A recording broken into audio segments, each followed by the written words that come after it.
여자와 자식을 낳았으니 그들은 용사라 고대에 명성이 있는 사람들이었더라. 아멘. 예. 하나님의 아들들이 누굴까? 사람의 딸들은 짐작할 것 같은데 하나님의 아들들이 누굴까? 여기에서 저나 여러분의 의문점이 출발합니다. 오늘 6장 1절이 이렇게 시작하죠. 사람들이 땅 위에 번성하기 시작할 때에. 하나님께서는 사람들에게 생육하고 번성하라 하셨습니다. 그러니까 창세기 6장은 사람이 땅 위에서 번성하기 시작했다는 것은 결국 하나님의 명령에 따라서 또한 하나님이 보시기에 좋은 사람이 자기의 책무를 다하고 있을 때라는 이야기입니다. 그러니까 별로 이렇게 암울하다 혹은 뭐 잘못되어 가고 있다 이런 뜻은 아닌데 오늘 2절에 보니까 하나님의 아들들이 사람의 딸들의 아름다움을 보고 자기들이 좋아하는 모든 여자를 아내로 삼았다 이렇게 되어 있습니다. 많은 분들이 이 하나님의 아들들이 누구냐? 그건 천사들이란 말이야. 천사들이 사람의 딸들과 관계를 맺고 거기서 자식을 낳음으로써 여기 6장 4절에 보면 용사라 그러잖아요. 용사가 있었다. 용사들이었다. 이렇게 천상의 존재와 육신의 존재가 이렇게 결합을 하니까 이제 용사, 세상에서는 잘 볼 수 없는 아주 뛰어난 인간들이 태어나는구나. 우리는 이렇게 생각하기 쉽습니다. 근데 여러분 이게 어디서 많이 들어본 이야기 같지 않습니까? 맞습니다. 그리스 로마 신화에 자주 나오는 이야기입니다. 신들과 사람의 딸들, 즉 신들이 대부분 남자니 가부장적 시대잖아요. 그러니까 신들은 대부분 여신이 없는 건 아니지만 대부분 이제 남신들이고 또 이 남신들이 그리스 로마 신화를 읽어보면 많이 사람의 딸들과 관계를 해서 자식을 낳는데 그 자식이 이제 영웅들이었다. 그리스 로마 신화에 나오는 영웅들이 대부분 이렇게 반신반인의 모습을 많이 갖고 있잖아요. 그러니까 우리가 성경을 하나님의 아들들이었다. 그건 천사들이지. 이건 천상의 존재들이지. 사람의 딸들이었다. 그래. 천상의 존재와 인간이 관계를 맺어서 아주 뛰어난 인간이 태어났겠지. 이렇게 해석을 해버리면 어쩐지 좀 신화적인 해석이 되지 않겠습니까? 그래서 이 본문이 사랑하는 여러분 굉장히 난해한 본문이 되어집니다. 저는 오늘 여러분들과 함께 2절에 보면 하나님의 아들들이 사람의 딸들의 아름다움을 보고 자기들이 좋아하는 모든 여자를 아내로 삼았다. 아름다움을 보았다라고 하는 구절 가운데서 아담과 하와 이야기를 떠올리게 됐습니다. 그 이야기가 연관지어서 여러분 오늘 이야기를 제가 설명을 좀 해드리도록 하겠습니다. 창세기는 재미가 있지만요, 사랑하는 여러분, 왜 모두가 다 궁금해하는 세상이 어떻게 생겨났는가, 사람은 어떻게 생겨났는가, 세상의 질서는 어떠한가, 가장 근본적인 종교의 가장 근본적인 질문에 대한 해답이 나와 있는 책이기 때문에 창세기는 누구나 다 궁금해합니다. 그리고 창세기를 이렇게 오래도록 읽다 보면 굉장히 재미가 있어요. 하지만 또 하나는 재미도 있지만 의문이 많이 생깁니다. 이 시대의 어떤 묘사라든가 혹은 이 시대의 관습이라든가 이 모든 게 다 들어가 있잖아요. 지금 우리하고는 너무 시공간이 멀리 떨어져 있어서 지금 우리 현대식으로 이것을 이해하거나 받아들이기가 참 어렵다 그 말입니다. 그래서 어쩌면 보물 같은 책이지만 또 가장 오해받기도 쉬운 오늘 창세기에 보면 여러분 제가 아까 아담과 하와 이야기를 좀 거슬러 올라간다 그랬잖아요. 자, 아담과 하와 이야기. 여러분 제일 먼저 생각나는 게 여러분 뭡니까? 선악과 사건 아닙니까? 자, 하나님께서 모든 건 다 허용하되 동산 중앙에 있는 선악을 알게 하는 생명나무 실과는 먹지 마라 이랬단 말이에요. 먹으면 정령 죽으리라. 반드시 죽으리라. 이러셨다고요. 이게 분명히 하나님께서 태초에 인간들에게 주신 하나님의 명령이었습니다. 자, 여러분 성경은 하나님의 명령을 받은 인간이 거기에 순종해야 합니다. 왜냐하면 창조주와 피조물의 관계가 명확하니까요. 이게 성경의 관점입니다. 근데 사람의 마음속에 사랑하는 여러분, 하나님께 대한 순종보다는 이제 자기 생각이 들어오기 시작하는 게 창세기 3장에 있는 이야기거든요. 자, 뱀이 나타납니다. 뱀이 사단의 존재죠. 뱀이 나타나서 꾀입니다. 진짜로 하나님께서 동산 중앙에 있는 모든 것은 먹지 말라 하더냐. 근데 하와가 이야기를 합니다. 아니에요. 다른 건 다 되는데 생명나무는 먹지도 말고 만지지도 말라고 했어요. 이랬단 말이에요. 창세기를 읽어보면 이 하와의 대답이 여러분 조금 이상합니다. 무슨 이야기냐면 분명히 뱀은 의도가 있어요. 하나님께 충성하는 인간이 아니라 하나님을 반역하고 하나님의 세계 질서를 깨트리려고 하는 존재로 그려지는데 얘가 지금 도발을 하고 있는 겁니다. 이 뱀이. 그랬더니 이 하와가 덥석 그 먹이를 문 거예요. 어떻게 물었냐? 하나님께서는 분명 먹으면 정령 죽으리라 그랬는데 하와는 무슨 이야기를 하느냐면 먹지도 만지지도 못하게 했어요. 이랬단 말이에요. 무슨 이야기입니까? 마치 투덜대는 어린아이 같지 않아요? 엄마가 뭐 하지 마라 했을 때에 거기에다가 자기 생각을 이렇게 덧붙입니다. 먹지도 만지지도 말라고 했어요. 예. 뱀이 금방 알아차리죠. 아하, 이 여자는 쉽게 넘어오겠구나. 이제 드디어 미끼를 물었구나 라고 하는 겁니다. 그래서 뱀은 말합니다. 안 죽는단 말이야. 너희가 이것을 먹으면 하나님과 같이 되는 것을 두려워하셨기 때문에 너희들에게 먹지 못하게 한 것이지 너희 먹어도 안 죽어. 이렇게 이야기를 하니까 하와가 덥석 따서 먹고 자기만 먹은 게 아니라 남편에게도 줬단 말이에요. 여러분. 그리고 이제 그 다음에 이어지는 이야기는 우리가 너무 잘 압니다. 하나님께서 나타나셔서 아담아 너 어디 있느냐? 아주 부끄러워서 숨었습니다. 결국 뭡니까? 뱀은 땅을 끼게 하고 아담은 노동하게 하고 그 다음에 여자는 해산의 고통을 갖게 합니다. 우리는 생각하기 쉬워요. 에덴 동산에는 노동도 없고 욕심도 없었는데 타락한 인간에게 주어진 형벌처럼 이제 노동이 주어지고 그리고 이제 탐욕스러운 마음이 생기게 됐다고. 아닙니다. 에덴 동산에 그게 다 있었어요. 그리고 하나님께서 정령 죽으리라 그러셨잖아요. 그러니까 아담과 하와는 이미 죽음에 대해서 알고 있었다는 이야기입니다. 죽음이 뭔지를 알아야 죽음이 있으리라 하는 거죠. 사랑하는 여러분. 그러니까 우리가 에덴 동산의 이야기를 잘 모르는 경우가 너무 많아요.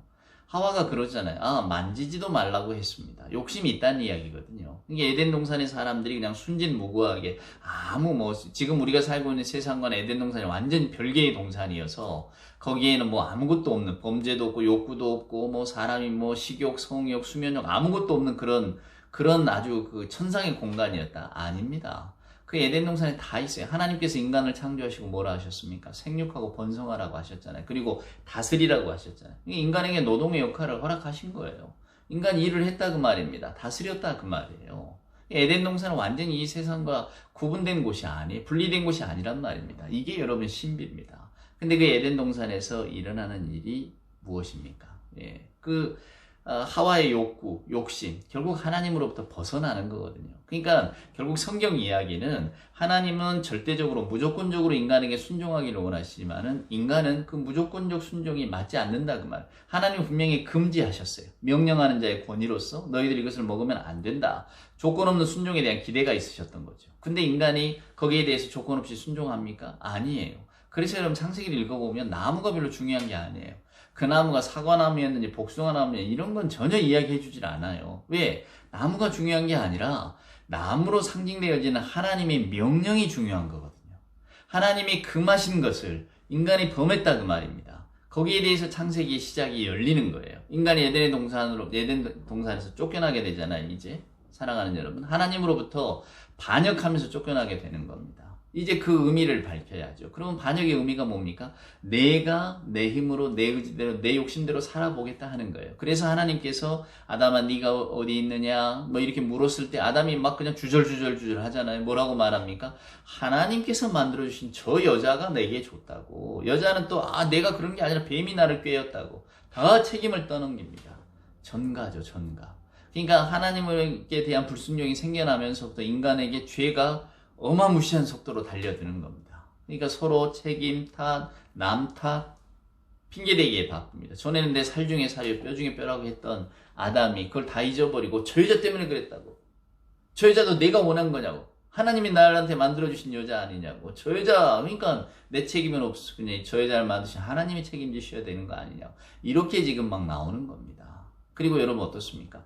에덴의 동산에서 쫓겨난 아담과 하와 그 후손 가인과 아벨 결국 살해하고 형제의 살인이 일어나잖아요. 형이 아우를 죽이고 말이에요. 가인은 또 돌아다니고 또 돌아다니는 뭐 그런 이야기들이 쭉 펼쳐지게 됩니다. 그러니까 이 창세기의 드라마라고 하는 것은 여러분 이게 그냥 우리가 단순히 무슨 어린아이 읽듯이 뭐 뱀이 있었고 뭐 나무 걸 뭐 따먹고 어쩌고 그렇게 해서 결국 하나님 쫓아냈고 뭐 하나님 뭐 그걸 다 모르셨겠느냐고 이렇게 이야기하는 건 아니에요, 여러분. 이 뱀이라고 하는 존재가 인간의 욕망에 대해서 불을 붙이는, 하나님이 왜 모든 과실나무 열매를 못 먹게 했느냐고 도발하고, 실은 그게 아닌데. 그러니까 여자는 그 말에 넘어가서 자기 욕망을 드러내잖아요.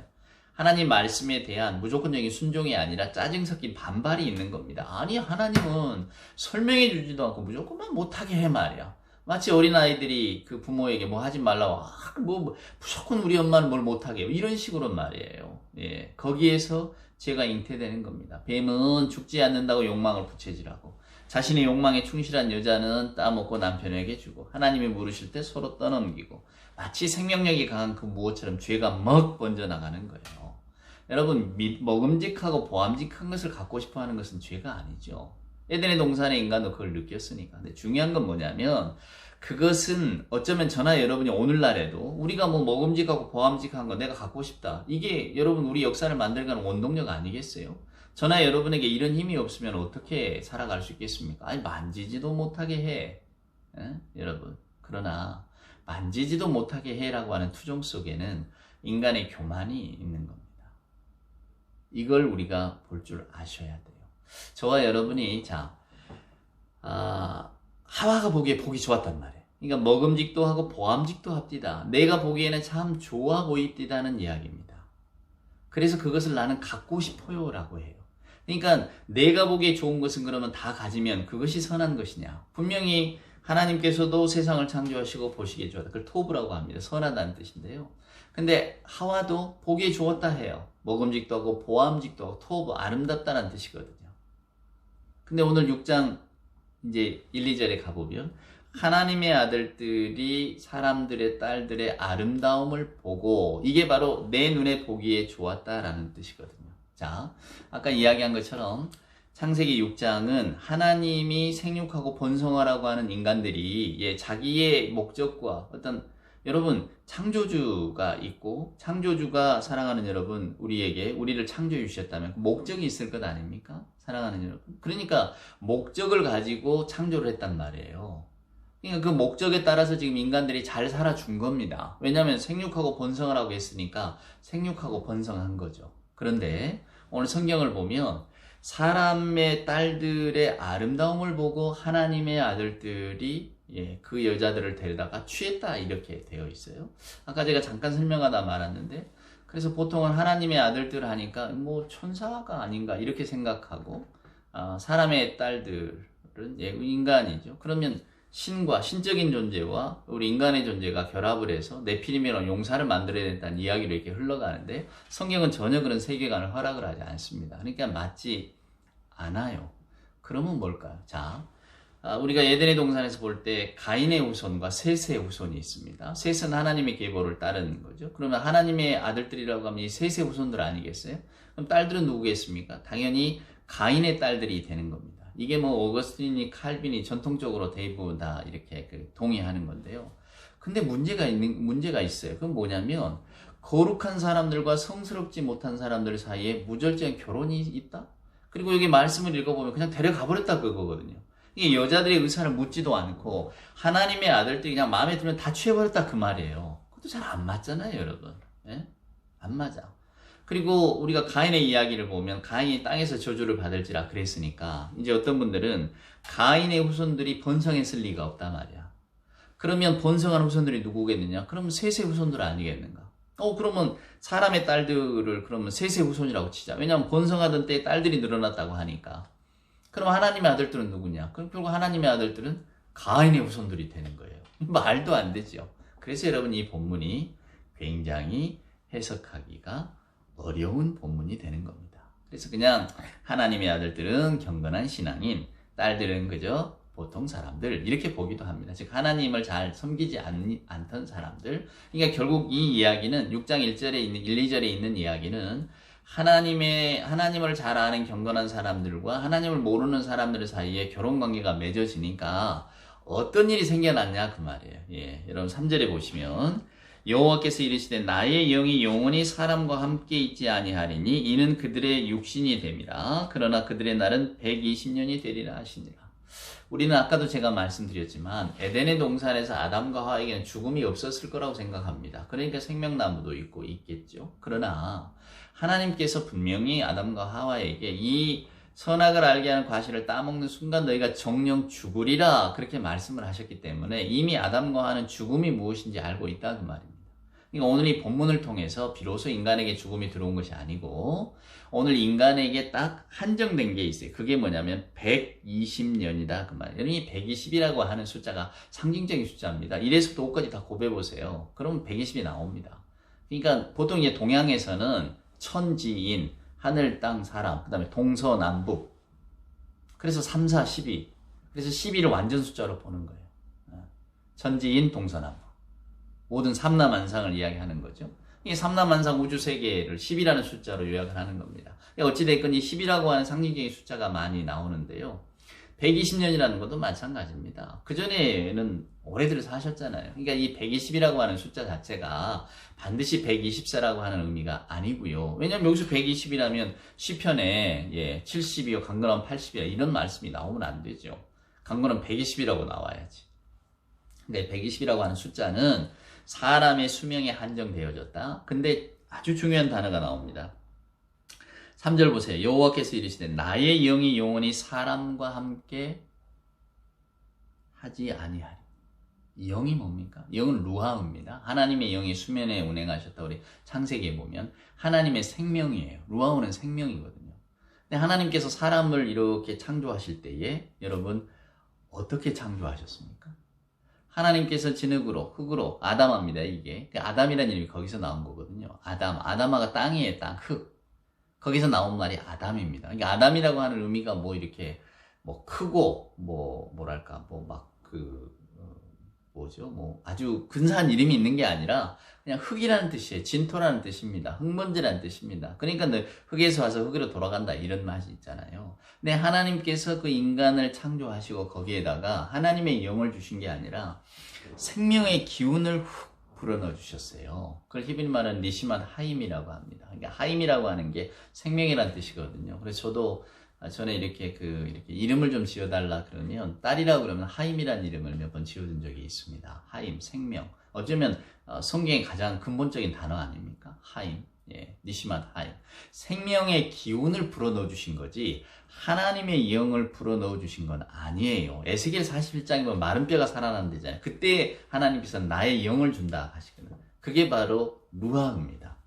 그러니까 오늘 이 말씀은 하나님의 나의 영이 영원히 그 사람과 함께하지 아니하리니 이 말이 결국 사람은 죽을 수밖에 없는 존재라고 하는 뜻입니다. 내가 그에게 생명의 기운을 불어넣어 주어서 그가 사람이 되지 않았느냐. 그러나 나의 영이 머무르면 영원히 죽지 않는 것인데 나의 영이 그에게 같이 머무르지 않는다라고 분명히 말씀하셨거든요. 근데 예수 그리스도의 십자가 사건을 통해서 그 하나님의 생명의 영이 예수를 믿는 우리들에게 주어졌다는 것이 성경의 핵심적인 가르침입니다. 그게 놀라운 거예요. 그러니까 하나님께서 스스로 이것을 이렇게 회복시키십니다. 사랑하는 여러분. 놀랍죠? 근데 4절을 보면 당시 땅에는 네피림이 있었고 그 후에도 하나님의 아들들이 사람의 딸들에게 들어와 자식을 낳았으니 그들은 용사라 고대의 명성 있는 사람이었다. 이 네피림이라고 하는 것이 히브리 학자들의 말에 따르면 나팔이라고 하는 히브리 말, 나팔이 떨어지다, 타락하다는 뜻이거든요. 떨어진 인간들을, 죽을 수밖에 없는 인간들을 하나님께서 이제 다시 회복시키신다. 지금 그 의미가 여기 들어 있거든요. 그러니까 창세기 6장 1절에서 4절이 하나님의 어떤 그 생명에 대한 이야기를 저나 여러분에게 들려주시는 아주 귀한 말씀입니다. 그러니까 하나님께서는 이미 경건한 자, 경건치 못한 자 섞여버려서 하나님을 모르고 인간들은 계속해서 자기 길로 가지만 그래서 여러분 읽지 않았습니다만은 그 6장 5절에 보면 여호와께서는 사람의 죄악이 세상에 가득하고 그의 마음으로 생각하는 모든 계획이 항상 악한 뿐임을 보시고 사람이 타락과 악함을 보시고 하나님이 근심하사 어떻게 하셨느냐면 이제 내가 내 마음을 좀 바꿔야 되겠다 이런 식으로 나가시는 거예요. 홍수 다음에 내가 다시는 멸하지 아니하리라 생명의 기운을 허락하시잖아요. 그러니까 하나님은 하나님의 마음을 바꾸시는 분이에요. 인간의 마음이 완악함을 보시고 책망하고 나무라고 다 멸절시키기보다 오냐 내가 마음을 바꾸마. 그래서 타락한 너희들 내가 끌어올리기 위하여 내 아들을 보내겠다. 요렇게 나오시는 거거든요. 그러니까 성경을 이렇게 눈을 크게 뜨고 읽으면은요, 정말 기가 막힌 감동의 말씀입니다. 나 같은 죄인 살리신 우리가 찬송하지만은 우리가 무엇이간데 하나님께서 아들을 내어주시기까지 합니까? 놀라운 일입니다. 이 진리를 깨달으면, 그래서 여러분, 너무 그냥 은총에 대한 감사가 막 솟아나는 거죠. 이게 구원의 기반은 내게 있는 게 아니에요. 오직 아버지 하나님, 그 자비하심에 있는 거지. 그러니까 하나님의 아들들과 사람의 딸들이 통혼을 했다? 그래서 결국은 이 사람들이 엉뚱한 길로 갔다? 그러면 다 없애버리고 새로 시작하셔야 될 것 같은데, 우리 같으면 그럴 것 같은데, 하나님은 아니다. 내가 내 마음을 바꾸마. 내가 저들에게 사랑을 베풀이라. 내가 저들에게 은혜를 더 크게 베풀리라. 다시는 내가 진멸하지 아니하리라. 홍수 사건 이후에 하나님께서 이렇게 마음을 바꾸시는 장면이 성경에 쭉 기록되어져 있잖아요. 놀랍죠? 사랑하는 여러분, 여기서 오해 하나를 풀고 갑시다. 우리들 흔히 영은 선하고 육은 약하다 이런 이야기를 참 많이 합니다. 그렇죠?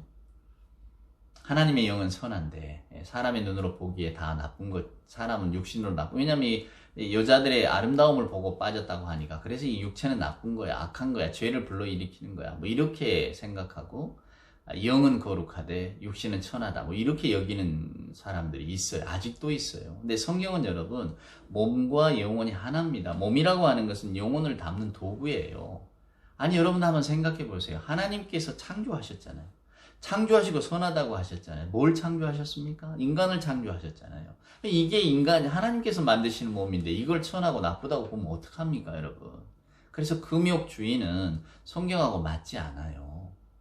금욕이라는 게 인간의 욕심을 누르는 거잖아요. 인간의 욕망을 누르고, 그러다 보니까 모든 욕구도 누르고 엉뚱한 길로 갑니다. 인간이 마치 욕심 없이 살아야 되는 것처럼, 욕심 없이 산다는 말은 맞지만은 그런 것들이 인간의 소욕, 기본적인 욕구까지도 다 억제하고 몸이 하는 일은 다 나쁜 거야. 아닙니다, 여러분. 아니, 창조주 하나님께서 만드신 몸이 왜 나쁘겠어요? 이런 오해는 여러분 하지 마시고요. 중요한 건 이겁니다. 하나님의 아들들이 사람의 딸들의 아름다움을 보고 빠졌다고 하잖아요. 그러니까 아름다움을 본 거지만 어떤 마음으로 보는 거냐, 이게 문제예요. 하와가 여러분 먹음직도 하고 보암직도 했잖아요. 맞아요. 하나님이 창조하신 거니까, 생명나무의 과실이니까 얼마나 아름다웠겠어요. 근데 어떤 마음으로 봤냐고요? 욕심을 가지고 봤단 말이에요. 그래서 내가 저것을 내가 취해야지 생각한 겁니다. 저걸 내가 가져야지 생각한 거예요. 그것이 나쁜 겁니다. 사람의 딸들이 아름다움을 보고 아름다운 거죠. 남자도 아름답고 여자도 아름답고 하나님 창조는 다 아름답습니다. 근데 어떤 마음으로 봅니까? 내가 마음대로 취하고 내가 마음대로 써버리고 내가 내 욕구대로 사용하겠다. 그 마음으로 취하기 때문에 그게 잘못된 겁니다. 그게 엉뚱한 길로 끌고 가는 거예요, 여러분. 그러니까 오늘 6장에 있는 이런 구절들을 뭐 어떤 그 육신의 뭐를 이렇게 영육 분리를 해가면서 영혼은 선하지만 육신은 악하다, 이런 식으로 될 게 아니에요. 봐라 말이야. 하나님의 아들들이, 사람의 딸들이 육체의 아름다움을 보고 빠졌대잖아. 이게 천하에 망할 일이다 말이야. 엉뚱한 길로 간다. 그게 아니란 말이에요. 어떤 눈을 가지고 보느냐가 가장 중요하다는 겁니다. 그래서 결국은 마음이라고 하는 것, 결국 몸이 마음에 담겨 있는 거잖아요. 그러니까 이게 뗄 수가 없어요. 근데 어떤 마음을 가지고 그것을 바라보느냐. 하나님의 아들들, 경건한 신앙인들도 어떤 마음을 가지고 사람의 딸들을 바라보느냐, 그들의 아름다움을 어떻게 봤습니까? 하나님이 창조하신 너무 아름다운 존재구나, 귀한 존재구나, 우리가 하나님께서 돕는 배필이라고 하냐, 같이 더불어 살아가야지, 이게 아니고 내가 원하면 뭐든 취할 수 있다, 내가 원하면 뭐든 가질 수 있다, 이런 마음으로 취하고 자기 힘의 논리를 가니까 결국 세상이 엉뚱한 길로 가는 것 아닙니까? 오늘 이 성경의 본문은 거기에 대한 고발입니다. 어떤 눈을 가지고 바라보느냐 하는 거예요, 사랑하는 여러분. 오늘날 우리가 살아가는 세계, 하나님이 만드신 몸 세계가 추할 리가 없죠. 근데 우리는 세계도 마음대로 써버리고 몸도 마음대로 써버립니다. 그리고 내가 눈에 보기에 아름다우니까 다 된다? 아니에요. 그 마음자리가 어떤 마음자리인가를 성경은 우리에게 들려주고 있는 거죠. 여러분, 성경이 가르치면 한마디로 말하면 몸과 마음은 불이 떨어질 수가 없어요. 하나입니다, 하나. 이걸 어떻게 구분한단 말이에요. 그런데 이 몸 안에 사람의 마음이 담겨 있으니까 결국 몸은 영혼을 담는 그릇 아닙니까? 이 몸이 중요한 거예요. 그래서 몸도 건강하게 잘 가꾸셔야 되고, 몸도 정말로 뭔가 이렇게 하나님 주신 것답게 우리가 내게 맡겨주셨잖아요. 예, 생육하고 번성하고 다스리라. 예, 이 몸도 말입니다. 다스리고 잘 건강한 육체로 유지해 가는 것이 가장 중요하죠. 하나님이 주신 몸을 우리가 함부로 할 수 있단 말입니까? 아니, 하나님을 모르는 옛 어린들도 예, 신체 발부는 수지 부모단 말. 다 부모로부터 받은 건데 이거 소홀히 하면 되겠냐? 요렇게까지 해서 몸을 귀하게 여겼는데 하물며 하나님이 우리를 창조해 주셨다. 이걸 창조하시고 아름답다 하셨다고 하는 그 믿음을 고백하는 우리가 몸을 함부로 해서야 되겠습니까? 근데 그렇다고 해서 그 몸만 이렇게 귀하게 여깁니까? 아닙니다. 몸이라는 게 왜 귀하냐면 마음을 담고 있기 때문이에요. 근데 그 마음이 어떤 마음입니까? 오늘 이 성경 6장 1, 2절에 나온 것처럼 그저 자기의 아름다움에 취해서 예? 혹은 하와가 내 욕심 따라서 내가 보기에 좋으니까 보암직도 하니까 내가 그냥 따먹어버려야지 이렇게 해서 결국 하나님으로부터 멀어졌듯이 우리의 삶이라고 하는 것도 이런 선택으로 인하여서 하나님으로부터 멀어져가는 경우가 얼마나 많이 있습니까? 사랑하는 여러분. 이것을 분명히 기억하셔야 됩니다. 몸과 마음은 하나입니다. 몸은 우리들의 영혼을 담는 그릇이에요. 그러니까 몸도 소중하고 영혼도 소중합니다.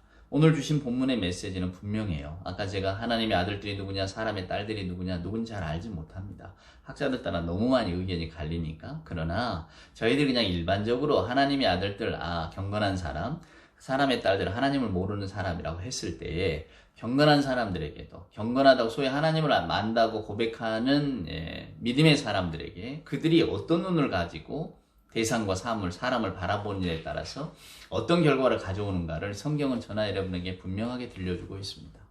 오늘 저와 여러분에게 내가 좋으면 다 좋은 거다. 우리는 그런 시대에 대부분 살고 있죠. 나가 가장 중요하니까. 근데 여러분, 성경은 그것을 말하지 않습니다. 오늘 에덴 동산의 이야기도 해드렸습니다만은 하나님께서 분명히 인간에게 금하신 게 있어요. 넘지 못할 선을 하나님은 정해 놓으셨습니다. 근데 그 선 안에서 하나님은 무조건적인 순종을 저나 여러분에게 요구하시죠. 이게 우리가 하나님의 말씀을 듣고 기억할 때에 이걸 우리 생활에 맞느냐, 또 내가 판단하기에 이게 옳으냐, 이런 걸 따질 게 아니라 하나님의 말씀은 말 그대로 캐리그마 선포입니다. 하나님이 이렇게 하라고 하셨다는 거예요. 오늘 하와가 이유도 말씀 안 해주고 말이야. 그걸 못 먹기만 하면 어떡하느냐고. 이런 마음을 가지고 저나 여러분이 하나님의 말씀을 이렇게 대할 부분이 아닙니다. 그래서 때로는 하나님의 말씀이 어렵기도 합니다만 오늘 메시지의 핵심은 분명하잖아요. 예, 그렇게 인간이 곁길로 가고 자기 욕심대로 따라가도 하나님은 끝까지 그 인간들을 책임지시고 인간에게 생명의 영을 주시고 아들 예수 그리스도를 보내주시고 사랑하는 여러분. 그래서 오늘 저와 여러분이 이 예배를 드리면서 내가 누군가, 하나님이 누구신가, 하나님이 나를 얼마나 사랑하셨는가, 그 사랑을 아는 내가 이제는 하나님의 말씀을 어떻게 받아들이고 내 마음속으로 하나님의 말씀을 얼마나 인정하며 그리고 마음속으로 인정한 하나님의 말씀을 내 몸의 삶을 통해서 어떻게 살아낼 것인가, 이것을 저와 여러분에게 오늘 또 들려주고 계시는 거죠. 여러분 분명히 기억하십시오. 이 본문 속에서 모호하지만 그러나 분명한 것, 분명히 드러난 하나님의 사랑을 깨달으시고 하나님의 그 사랑 안에서 여러분 자유함과 또 감사함 그리고 고마운 그런 하나님의 은혜에 대한 생각들이 오늘 우리 가운데 좀 자리했으면 좋겠습니다. 여전히 우리들의 마음은 내 욕심을 이렇게 내 욕구를 따라갈지 몰라도 그러나 주의 말씀은 분명합니다. 하나님의 말씀에 순종하는 자만이 복이 있습니다. 오늘도 이 말씀을 아멘으로 받아들이시면서 하나님이 나를 얼마나 사랑하셨는가 그 은혜에 감복하는 하루가 되기를 소원합니다. 기도합시다.